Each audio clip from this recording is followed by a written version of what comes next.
Welcome to Rocket Resources, where we're fueling your exhibition success with expert knowledge and advice from our Rocketeers. Today, I'm joined by Laura and David from our account management team, and we're going to be discussing how to set budgets and briefs for your next exhibition project. Lots to learn here, so let's get into it.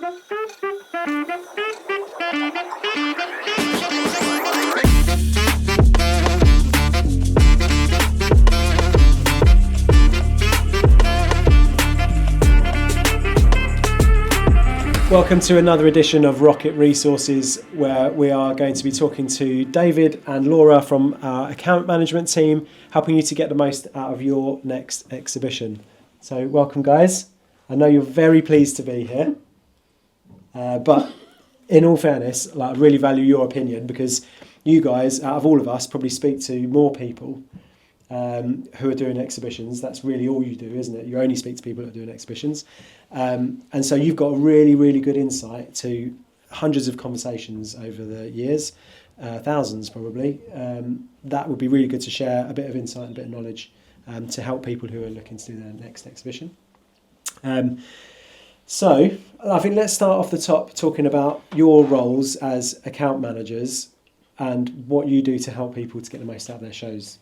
So our role, is effectively to be that first touch point for customers, for potential clients, and really act as their representative within the different departments in Rocket, mainly the design and project management sections. But we're there just to guide them and advise them on what we can do to support them at their event, and what we can do with their stand, fresh ideas, that kind of thing, things they might not have thought of.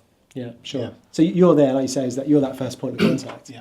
So people get in touch, or we're doing a show. Yeah. Where do you take them from there, Laura? So we'll essentially ask them all the questions about what they're doing, what space they've got booked, all the sort of basic things, and then we'll try and find out what their budget is, what their priorities are, and then we'll have a longer conversation with them about what their goals are, how they want to interact with people on the stand, what they need to be able to do that, how they want the stand to look if they have any preference on that. And then we'll then guide them through the process of the next steps through with us. So getting their design ready, getting their quote ready, making sure that they're happy with everything, answering any questions that they have about the design and the functionality or how it looks or where they can put power and all of that sort of stuff. And then we obviously pass them over then when they decide to work with us, hopefully. And then we sort of guide them through that, keep checking in, and we're there for sort of post-show follow-up and all of that sort of stuff as well. Yours is like a long-term relationship, isn't it? Where you're really starting to feel the benefits of that. Clients have now come back year after year, and that you can really get to know them and understand what they need, and that relationship just becomes deeper and deeper, doesn't it? Which is really nice to see. So the first thing you mentioned there was about budget. Yeah. So understanding about budgets is important, isn't it? Yeah. From our side, we need to know. And it's a difficult conversation, because sometimes you say, well, what's your budget? And people assume, well, if I tell you it's 10,000 quid, you're just going to tell me it's going to cost 10,000 quid. Yeah. But that's not the case, is it? No. And that is one of the things that I do say to people. I say, do you have a budget in mind, or have you got something sort of allocated for the stand? And I always say to them, it doesn't mean we'll charge you that, but it's just so we've got an idea, so we don't over-design or under-design. Yeah. And then it also gives us the opportunity to know whether we're the right person for them, for what they want, or whether their expectations of what they would like is actually aligned with their budget. Yeah. So how often do you get that then, where you think, actually, this is not a project for us? Quite often, actually, people will come to us with massive expectations of everything that they want, and whether it's because they haven't exhibited before, so they don't know how much things cost, so then we can give them an idea on that. Or sometimes they simply just don't know what their budget is. So one of the ways that I get around this, and I know that Dave has done this as well, is I'll send them images of stuff that we've done before, whether it's sort of in their industry or it's got similar things to what they would like on their stand, and then we can give them a rough pricing. And I try and send them sort of 3 different types, so like a lower one, a middle range one, and then a higher one if they go sort of all singing or dancing, and give them a rough idea on price, so then they can see, okay, well, that kind of looks like what we want, and that price sounds okay, and then we can then go away and design them something exactly to what it. Yeah. What would you think if someone's got what does a small budget look like, and what type of options do people have, and then up to a big budget? So let's start with small stuff. So what would be a typical small budget that people give you for a stand? If you look in shell scheme, anywhere between 3,000 would be a typical budget we get, but then equally there might be some wiggle room within that budget. You know, if there's things I haven't thought about, like, oh, that's a good idea to maybe have, you know, like this additional counter here so we can put a laptop on the screen so we can do some demos. What about so 3 to 4,000, which some people watching will think, crikey, that's a lot of money.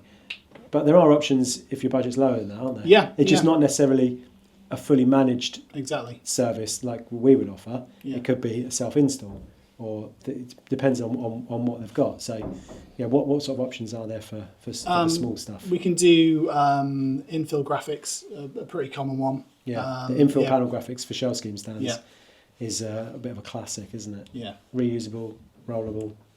We sell those, other people sell those. You can get them through the official contractors usually. My advice for that, and probably your advice would be, forgive me if I'm stepping on your toes here, is do a bit of shopping around on those, because the official contractors usually charging you about 2 or 3 times as much as the like independent suppliers. So do a bit of shopping around on that. And sometimes they can just be Fomex as well, so they're not that easy to reuse. Or you can't fit them in the car. Yeah, no. Yeah. So what other options? On lower budgets, we can do things like roller banners as well, just to pop out on the shell scheme. But I think, the next step would be a fully managed system where you've got the seamless graphics. And it's all sorted for you, so you can just rock up at the show. That's a Rocket Light package for shell schemes. Rocket Light, it's been good for us, that, hasn't it? Yeah. It's something that we've been doing a similar thing for years. We kind of stopped doing it post-COVID because it was taking too much resource up, but now we've sort of caught up and grown that and reintroduced that as a package, fixed cost, $2,995, and that's gone really well, isn't it? That's you were basically doing just that, weren't you? For for a few months. I think that's made a big difference because we've given a portion of exhibitors who wouldn't usually be able to afford like a traditional shell scheme fit out, just the ability to get their foot in the door to just to make more of an impact at the show. Yeah, I like that product because it has, because it's packaged up and includes everything they need, right? Or they can add some extra things that they might want, but everything you need is in that. Fixed cost, done. So I really like that, and I think that's a great entry-level option for shell scheme stands. And they look pucker, don't they? They look professional. They look like a custom-built stand, really. Yeah. And we're not the only type of people, we're the only people that can do that. So do your research, have a look round. There are lots of companies out there who can do shell scheme fit-outs, but I know we do it pretty well. We do look good. Yeah. So that's the smaller end. Then obviously, if you go from a shell scheme into a space-only stand, what does a small budget on that look like? I would say anywhere from sort of like 5 to 9. Right. 5 would be quite on the lower side. You'd have to be really strategic as to how you do that. Obviously, it depends what you're taking and what you're going to have on there. Some people will take vehicles, or some people will just take large products and have a small bit of branding, so that obviously costs less, and they don't necessarily need a platform floor or anything like that, so that saves cost. There's lots of different options out there. For those, you can get sort of modular systems, which you own the frame and have the graphics, or you can have something that's more not bespoke build, but still modular, but just done in a different way, which is like what we do with Rocket Ready. So you have all your walls pre-built there, you get all your lighting, you get TV, and all the basics essentially, like we do with Rocket Light. And then that's at a specific price point. Includes all your project management, so you get all your elevations and your health and safety and everything looked after, and there's a socket on there as well. But there's lots of different options out there for that, but that is a small budget. You'd have to be really strategic how you use that. Yeah, and there are some suppliers out there who sell on a per square metre basis, aren't there? So you can get, like, if you've got a small stand, you're quid's in, because you're only paying per square metre, as opposed to our model, which is more of a fixed cost. And then you add on extras if you need them. It kind of looks at it from a different way. So I know but then as soon as you get to sort of 12 square metres, it then becomes bigger, it becomes expensive. So definitely horses for courses on that, isn't there? But the Rocket Light package, Rocket Ready package is good. That's new for us, isn't it? And that's just trying to help those exhibitors who don't have a big budget to get the most out of their stands and know it's a fixed cost again. So. You know exactly where you are with it. It's completely transparent. It looks professional, looks clean. Yeah, it looks really Puts good. a good message forward for your brand. Yeah, and that's what it's all about, right? Yeah, yeah, absolutely. Okay, so and then up to big stands. Let's talk about big stands, the ones we love, whoppers. what would be a decent, a big budget for people that are watching this and think, okay, I don't really know what I should be spending. I've got a really cool brand. I want to make a big splash. I've got 40 square meters of space. What are we talking? I'd say like 30 grand. Maybe more than that. Yeah. Depending on the size, obviously, if you've got more space to cover, then you're going to need more Yeah. budget to be able to fill that. Yeah. But the majority of the stands that we do that have quite a lot of bespoke elements on there are around the sort of 30,000 mark and upwards. Yeah, and that gives you, if you've got a budget in that area, Yeah. you've got a lot of options then, Yeah. haven't you? You know, you can really make some Yeah. cool stuff. Yeah, and you've got really stand movement out. to add in like cool design features, Yeah. push your branding, like 3D lit logos. Yeah, We've done stuff with like branded sofas that look like people's logos and all sorts of stuff. So you have a bit more movement to make an impact with your branding in different and innovative ways Yeah, with a budget yeah. like that. and I guess it all depends on what type of product or service that you're selling at the show. Some people will sell machines for £1 million, so Yeah. spending 30 grand is really a drop in the ocean. Yeah. Other people, if you're selling £50 things, you've got to sell a lot of £50 things to Yeah. get a 30k budget. So Yeah. it's all horses for courses, and your budget is special to you. You know, it's unique to you as an exhibitor. And I think really you just got to understand where are you comfortable, Yeah. and be open and honest with your contractor, whether Yeah. that's us or someone else, just to say, look, I've got this amount of money. I don't really want to spend it because I want to keep some more for this or Yeah. whatever. And if we know that, and we know, we'll come on to it now, but it's about the objectives, what you're trying to achieve. Because sometimes you can achieve those objectives without having to spend an Yeah. awful lot of money, Yeah. and we'll tell people that if we think that's Yeah. our advice. So yeah, let's talk about objectives then. So, you know, how important are setting objectives for exhibitors? Massively important, because there's no way for you to tell whether you've had a good show if you don't have goals and Yeah. things in mind as to what you want to achieve. It can be difficult for certain things, like if you're going to an event purely for a brand awareness piece rather than physically selling product or getting leads or whatever, it can be difficult on that side of things. But you can still have goals, whether it's how many meetings you want to have or how many people you want to catch up with or whatever it is. But it's really vital that you have those, so you know, one, what you need to be able to do on your stand and what you need to be able to do that. Two, you can sort of review how the show's gone. And three, it gives you a clear plan as to how you want to interact with people on the stand as well, if you know what your goals are. Yeah. Without that, you just sort of... Yeah, flailing around. everything falls into place once you know Yeah. what you're trying to achieve, isn't it? And so, do people always come to you with really clear objectives? No. No. Not always. Some people do. I think when we work with sort of bigger companies that have marketing managers and full marketing teams, they'll have like a strategy in place, and everything that they do marketing wise will filter into that. But especially with some of the smaller companies that we work with, where it's sort of the owners of the companies that we're dealing with, they don't always have a clear goal in mind.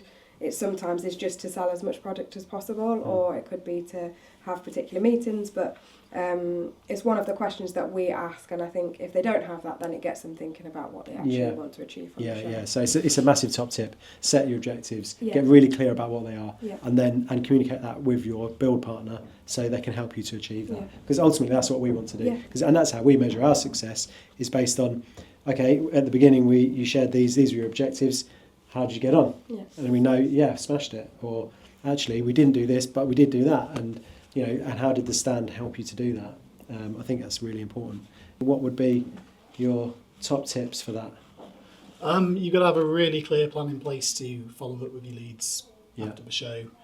You know, whereabouts you want to be having the conversations with specific, clients. So, potential customers and existing customers, maybe designate specific areas on the stand there for conversations with each. And then, like I say, clear follow-up goal with the leads, because effectively you'll be tracking what ROI that's bringing post-show, and whether the event is worth doing again, and enables you to go bigger and better if you have had a good ROI. Yeah. Do your customers share that with you after the event? Because you have follow-up, right? Yeah. And that's is that one of the questions that you... Yeah, Awesome. Typically, we'll have a debrief after the show. A couple of weeks after, And yeah, we'll ask how things were, and yeah, typically we'll get, it was a great show. We've had loads of good leads out of it. We're not sure where that is yet because obviously these things do take a bit of time to track. But yeah, the general consensus is good leads. And then it takes a bit of time.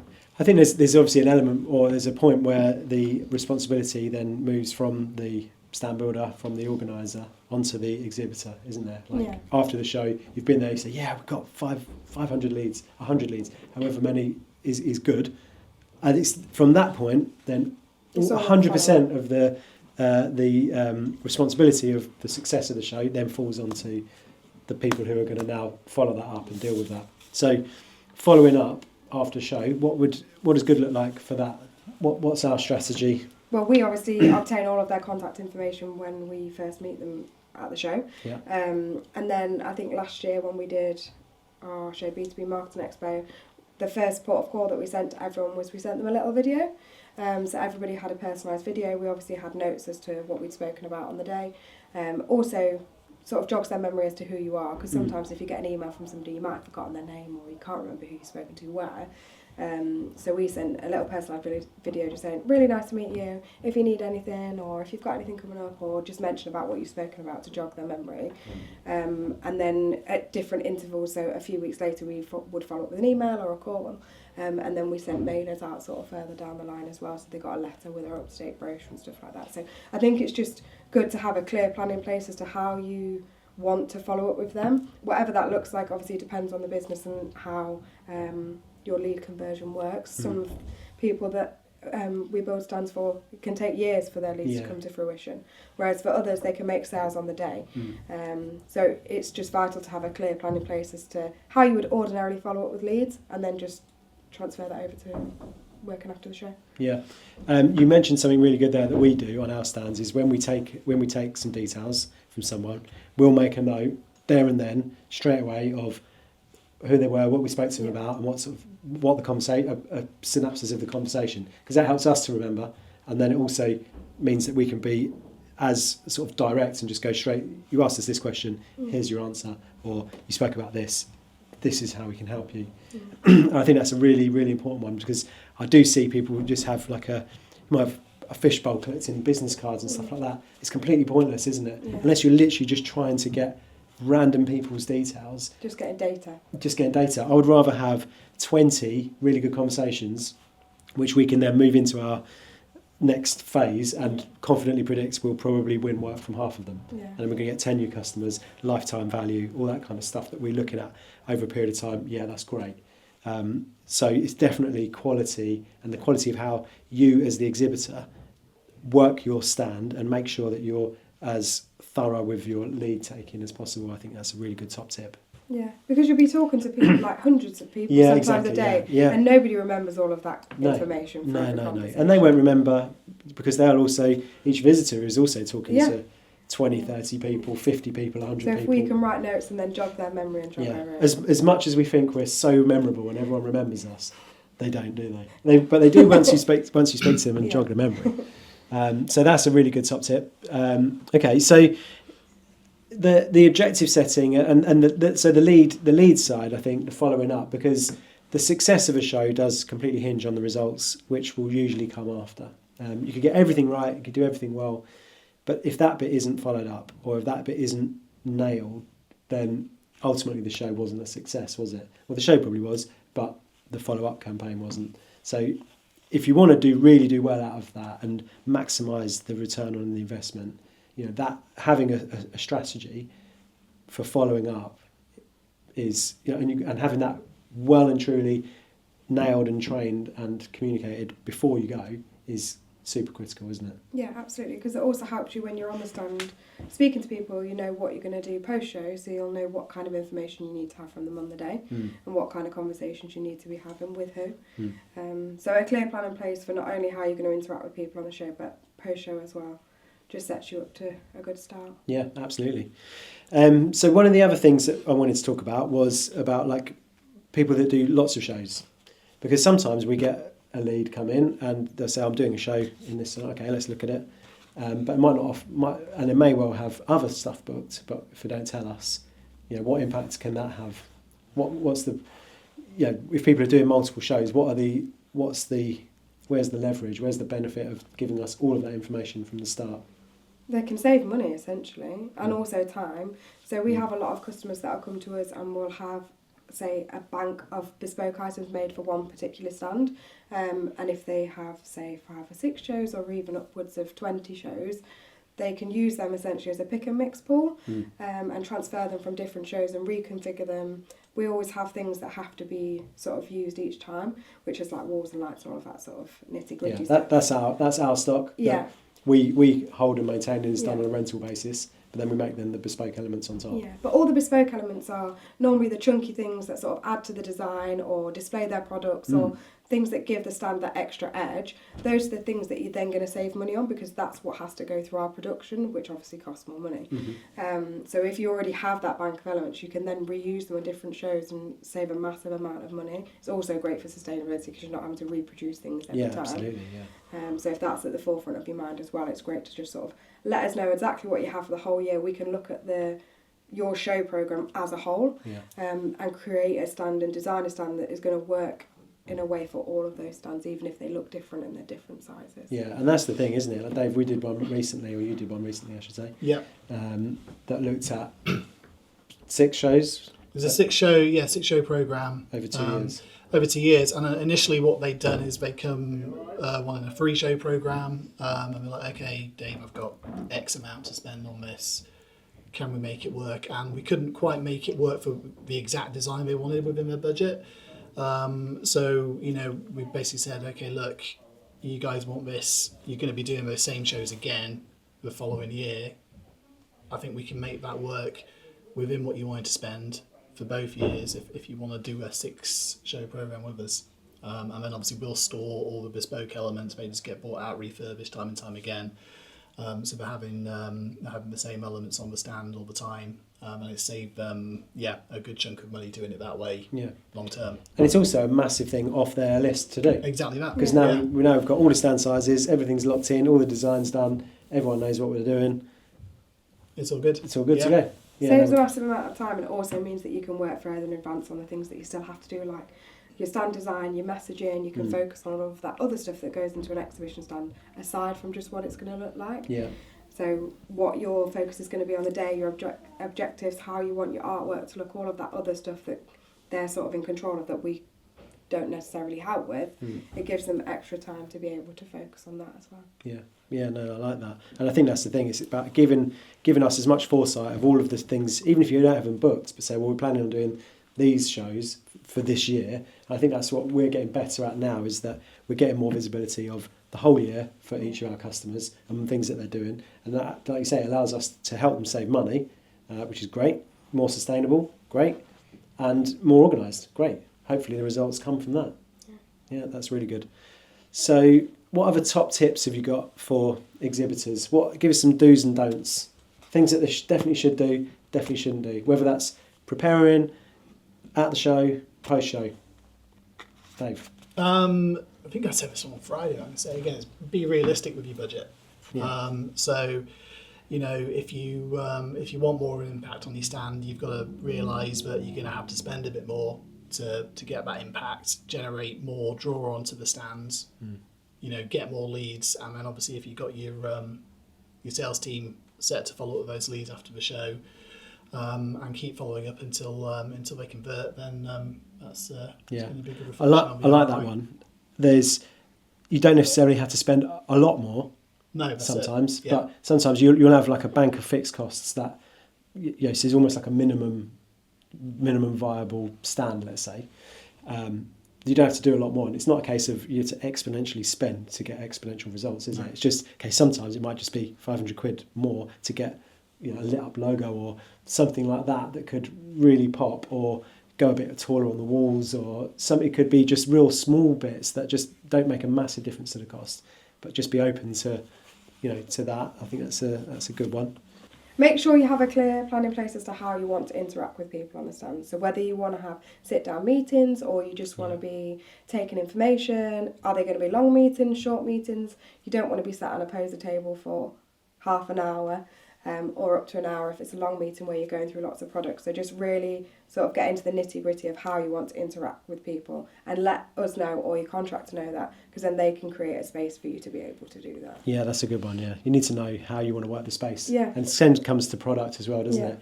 Because I know we spoke about products in the project management session, about understanding what are the products and how do they work, and how do we need to think about the space to demonstrate them. And yeah, like sitting down, because no one wants to encourage people loitering. No. You don't want nice comfy seats that no one wants to get out of, but equally you don't want uncomfortable seats that if you've gone and try and do some long conversations, presentations or whatever it is. So yeah, thinking about that space. For me, I think it's around the like noise, like ambient noise in the exhibition halls can be really loud, especially if you're, a lot of people like to book stands next to like theatres. And sometimes the sound coming from the theatre can be really overpowering, and you're trying to have a conversation and it's difficult. So I think for me it would be about looking at where you want to be in the hall. Being opposite the feature areas is great because you get sort of draws of people, but you have those other challenges that could be around noise. So if you do want to have a lot of private conversations, you probably don't want to be in front of 2,000 people sat in a theatre. Yeah, and there's ways that you can sort of make things more private on your stand without closing it off. Like on our stand at Convex, we have sort of like glass areas where it blocks out a little bit of the noise and creates a bit of privacy without completely blocking off your stand. Yeah. You still get that nice flow through the stand, or you can have little areas that are sort of more walled off. But yeah, definitely think about your position in the hall as to how that's going to work with how you want to interact with people and what that might affect it. Yeah, brilliant. Okay, thanks guys. Really appreciate your input. I'm sure it'll be very valuable, and see you on the next one. Thank you, Laura and David, for your time and sharing some really good knowledge and insights there. The next thing I'm going to ask you to do, as I always do, is to complete the scorecard. If you haven't already done so, you will find the link in the description below. The scorecard is a really good tool to help you really identify where you have strengths and weaknesses in your next exhibition. It's completely free of charge, and you'll receive an exclusive report just for you after completing it. If you have any questions after filling it in, or you can book a call in with the team, please do so. We are here to help. Honestly, want to help you get the most out of your next exhibition, whether you're a client of ours or not. We really don't mind. We just want you to succeed. Don't forget also to comment on the video, leave us any questions, and like and subscribe to the channel, because that will give you exclusive access to the content as it comes online. And we'd love to build this community to really help more and more people. And on that, if you'd like to share it, if you know anyone who you think would benefit from watching these videos, please share it with them. Thank you very much for your time, and we'll see you again on the next episode.